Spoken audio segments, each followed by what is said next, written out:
Hello friends, welcome to BSK competitive Adda YouTube channel. Friends, మనకి pensions సంస్థలో ప్రభుత్వ ఉద్యోగాలకి సంబంధించి ఆఫీసర్ స్థాయి పోస్టులకి సంబంధించిన నోటిఫికేషన్ విడుదలైంది. దీనికి సంబంధించినటువంటి కంప్లీట్ డీటెయిల్స్ ఈ వీడియోలో చెప్తాను. ఈ వీడియో చూసిన ప్రతి ఒక్కరు కూడా ఈ వీడియోని లైక్ చేసి మీ ఫ్రెండ్స్కి అయితే షేర్ చేయండి. ఫస్ట్ టైం కనుక మన ఛానల్ని విజిట్ చేసిన వాళ్ళు ఉంటే రెడ్ కలర్ సబ్స్క్రైబ్ బటన్పై క్లిక్ చేసి దాని పక్కనే వచ్చే బెల్ సింబల్ని యాక్టివేట్ చేసుకోండి.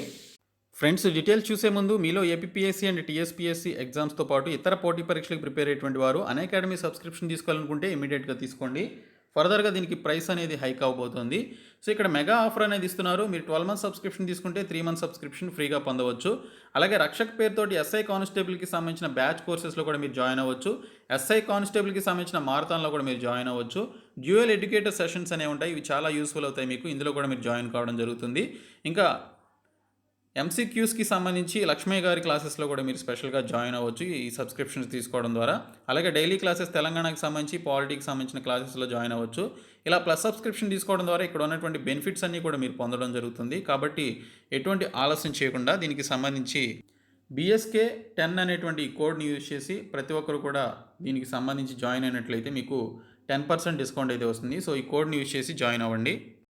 ఫ్రెండ్స్, మనకి నోటిఫికేషన్ అనేది pension fund regulatory and development authority నుంచి రిలీజ్ కావడం జరిగింది. Officers grade A assistant manager పోస్టులను భర్తీ చేయడానికి నోటిఫికేషన్ విడుదల చేశారు. మనకి general, actuarial, finance and accounts, information technology, official language, అలాగే రీసెర్చ్ స్టాటిస్టిక్స్కి సంబంధించిన స్ట్రీమ్స్లో ఉన్నటువంటి వేకెన్సీస్ని భర్తీ చేయడం కోసం ఈ నోటిఫికేషన్ విడుదల చేయడం జరిగింది. ఆగస్టు 13వ తేదీ నుంచి సెప్టెంబర్ 16వ తేదీ మధ్యన అప్లికేషన్స్ అయితే పెట్టుకోవాలి. ఇక్కడ మనకి 3 స్టేజెస్లో ఎగ్జామినేషన్ ఉంటుంది. ఫేజ్ 1 వచ్చేసి online examination, phase 2 online examination ఉంటుంది. ఇంకా ఫేజ్ 3 వచ్చేసి ఇంటర్వ్యూ ద్వారా రిక్రూట్మెంట్ అయితే చేస్తామని చెప్పేసి మెన్షన్ చేశారు.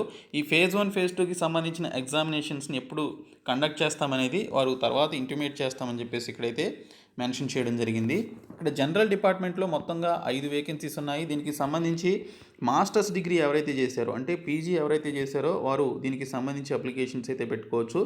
లేదా మీకు ఇక్కడ లా చేసినటువంటి వారు ఉన్నా కూడా అప్లై చేయొచ్చు. లేదా ఇంజనీరింగ్ చేసిన, సిఏ, సిఎఫ్ఏ, సిడబ్ల్యూఏ చేసినా కూడా అప్లై చేసుకోవచ్చు. ఇంకా యాక్చురియల్ కింద 2 పోస్టులు ఉన్నాయి. దీనికి సంబంధించి ఏదైనా డిగ్రీ క్వాలిఫికేషన్ ఉన్నటువంటి వారు అప్లికేషన్స్ పెట్టుకోవచ్చు.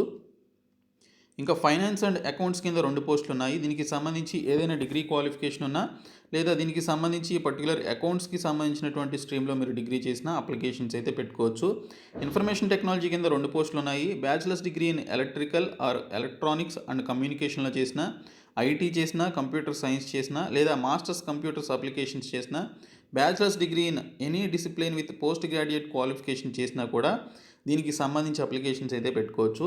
ఇంకా అఫీషియల్ లాంగ్వేజ్ రాజభాషకి సంబంధించి ఒక పోస్ట్ ఉంది. Masters degree in Hindi with English చేసినటువంటి వారు అప్లికేషన్స్ పెట్టుకోవచ్చు. ఇంకా రీసెర్చ్కి సంబంధించి ఎకనామిక్స్లో మనకు ఒక పోస్ట్ ఉంది. దీనికి సంబంధించి మాస్టర్స్ డిగ్రీ ఇన్ ఎకనామిక్స్ చేసినా అప్లై చేయొచ్చు, లేదా ఎకనామెట్రిక్స్ చేసినా కూడా అప్లై చేయొచ్చు.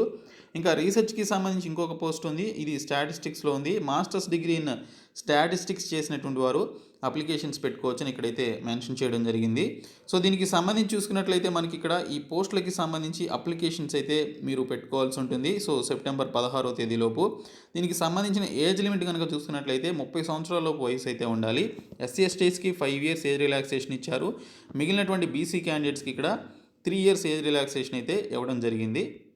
ఇంకా మోడ్ ఆఫ్ సెలక్షన్ ఏ విధంగా ఉంటుందనేది చూసుకున్నట్లయితే ఫేజ్ 1, ఫేజ్ 2 ఆన్లైన్ ఎగ్జామినేషన్స్ ఉంటాయి. ఫేజ్ 3 ఇంటర్వ్యూ వచ్చేసి మనకి ఇక్కడ ఇంటర్వ్యూ ద్వారా కండక్ట్ చేస్తామని చెప్పేసి ఫేజ్ 3కి సంబంధించి మెన్షన్ చేశారు. ఫేజ్ 1 ఎగ్జామినేషన్ ఏ విధంగా ఉంటుందనేది చూసుకోవచ్చు. ఇక్కడ చూసుకున్నట్లయితే ఆల్ స్ట్రీమ్స్కి సంబంధించి మీకు ఇక్కడ 100 క్వశ్చన్స్ అడుగుతారు. తర్వాత పేపర్ 2 కింద మీకు జనరల్ స్ట్రీము, అలాగే యాక్చురియల్, ఇన్ఫర్మేషన్ టెక్నాలజీకి సంబంధించిన పోస్టులకి 100 చొప్పున ఇక్కడ దీనికి సంబంధించి క్వశ్చన్స్ అయితే అడుగుతారు. పేపర్ 1 కింద అందరికీ కలిపి 100 మార్క్స్కి ఎగ్జామినేషన్ పేపర్ ఉంటే, పేపర్ 2 కింద ఆ పర్టికులర్ జాబ్ని ఎవరైతే సెలెక్ట్ చేసుకున్నారో దాన్ని బట్టి మీకు ఇక్కడ క్వశ్చన్స్ అయితే ఉంటాయి. దీనికి సంబంధించి 1/4 ఆఫ్ నెగిటివ్ మార్కింగ్ ఉంటుంది. తర్వాత ఫేజ్ 2 ఆన్లైన్ ఎగ్జామినేషన్ కనుక చూసుకున్నట్లయితే పేపర్ 1 కింద ఆల్ స్ట్రీమ్స్కి ఇక్కడ ఇంగ్లీషు డిస్క్రిప్టివ్ టెస్ట్ అనేది ఉంటుంది 100 మార్క్స్కి. పేపర్ 2 వచ్చేసి జనరల్ స్ట్రీమ్ వారికి ఇక్కడ పర్టికులర్ 100 క్వశ్చన్స్. ఇంకా యాక్చురియల్, ఇన్ఫర్మేషన్ టెక్నాలజీ మిగిలినటువంటి డిపార్ట్మెంట్స్ సెలెక్ట్ చేసుకున్నటువంటి వారికి 100 క్వశ్చన్స్ అనేవి అడుగుతారు. దీనికి కూడా 1/4 ఆఫ్ నెగిటివ్ మార్కింగ్ ఉంటుందని మెన్షన్ చేయడం జరిగింది.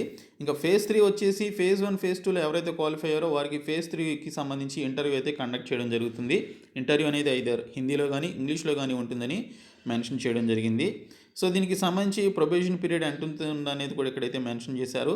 సో దీనికి సంబంధించి సక్సెస్ఫుల్ క్యాండిడేట్స్కి office grade A assistant manager కింద 1 ఇయర్ పాటు ప్రొబేషన్ పీరియడ్ ఉంటుందని మెన్షన్ చేయడం జరిగింది. శాలరీ మీకు స్టార్టింగ్లోనే 35,000 తోటి స్టార్ట్ కావడం జరుగుతుంది as per 7th pay commission ప్రకారం. సో దీనికి సంబంధించి మీకు ఇక్కడ చూసుకున్నట్లయితే క్వాలిఫికేషన్ పే ఏ విధంగా ఉంటుంది, కంప్లీషన్ లెవెల్, అలాగే క్వాలిఫికేషన్ అలవెన్స్ పర్ మంత్ ఎంత ఉంటుంది అనేది కూడా క్లియర్గా మెన్షన్ చేశారు. కాబట్టి దీన్ని బట్టి మీకు శాలరీస్ ఏ విధంగా ఉంటాయనేది చూసుకోవచ్చు. ఇంకా ఎగ్జామినేషన్ సెంటర్స్ వచ్చేసి మనకి తెలుగు వారికి హైదరాబాద్ అయితే ఉంది. ఇంకా మీరు ఆ పర్టికులర్ జోన్ వైజ్ సెలెక్ట్ చేసుకున్నట్లయితే మీరు దీనికి సంబంధించి జోన్లో రాయాల్సి ఉంటుంది. సౌత్ జోన్ సెలెక్ట్ చేసుకుంటే మ్యాక్సిమం మీకు హైదరాబాద్ వస్తుంది, లేదా చెన్నై, త్రివేంద్రం, బెంగళూరు అనేది రావడం జరుగుతుంది. సో మన తెలుగు రాష్ట్రాల వారికి హైదరాబాద్ అయితే సెంటర్ అనేది కేటాయించడం జరుగుతుంది. ఇంకా అప్లికేషన్ కమ్ ఇంటిమేషన్ ఫీ వచ్చేసి మనకి ఇక్కడ అన్రిజర్వ్డ్ జనరల్ క్యాండిడేట్స్, ఈడబ్ల్యూఎస్, అలాగే ఓబీసీ క్యాండిడేట్స్కి 800 రూపాయలు, ఎస్సీ ఎస్టీ ఉమెన్ క్యాండిడేట్స్కి ఎటువంటి ఫీ అనేది పే చేయాల్సిన అవసరం లేదు. వాళ్ళు ఫ్రీ ఆఫ్ కాస్ట్ తోటి అప్లికేషన్స్ అయితే పెట్టుకోవచ్చు. సో దీనికి సంబంధించినటువంటి కంప్లీట్ సిలబస్ డీటెయిల్స్, అలాగే దీనికి సంబంధించిన కంప్లీట్ ఇన్ఫర్మేషన్ అనేది మనకి ఇక్కడైతే ఇచ్చారు. సో ప్రతి ఒక్కరు కూడా దీనికి సంబంధించిన ఇంట్రెస్టెడ్ క్యాండిడేట్స్ అప్లికేషన్స్ అయితే పెట్టుకోండి. సో ఇది నోటిఫికేషన్ డీటెయిల్స్. సో ఈ వీడియో మీ ఫ్రెండ్స్కి షేర్ చేసి మన ఛానల్ సబ్స్క్రైబ్ చేయండి. Thank you so much guys.